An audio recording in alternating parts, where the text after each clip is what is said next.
আসসালামু আলাইকুম রহমতুল্লাহ বরকাত। এতদিন খালি ইউটিউবে দেখতাম যে মুরব্বা বানায়, আমি আজকে ট্রাই করলাম মুরব্বা হয় কি না, সেজন্য আপনাদেরকে সামনে আমি লাইভে আসা। আসলে কিন্তু ইউটিউবে যারা মুরব্বা বানায় ভিডিও ছাড়ে, তেমন বেশি খারাপ না, কারণ আসলেই মুরব্বা বানানো যায়।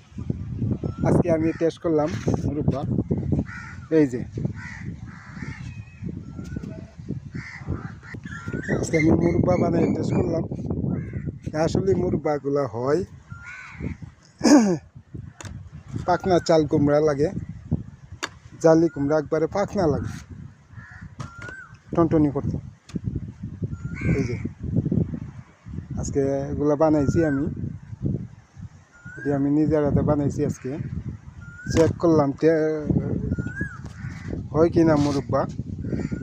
আসলে কিন্তু মুরব্বাগুলো খুব সুন্দর হয়েছে, দেখেন। তবে শুকাইতেছি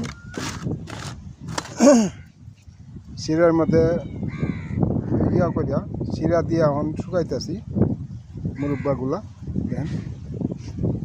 আসলে কিন্তু মুরব্বাগুলো খুব সুন্দর হয়েছে। আপনারা বললেন যে আমার মুরব্বা হয়েছে কিনা জানাইয়েন, ঠিক আছে। আমি আমার জীবনে প্রথম আজকে আমি মুরব্বা বানাইলাম, এই যে জালি কুমড়া দিয়ে। আমি কোনোদিন বানাই নাই, শুধু ইউটিউবে দেখছি। আজকে ইউটিউব দেখে আজকে মুরব্বা বানাইছি, এই যে দেখেন।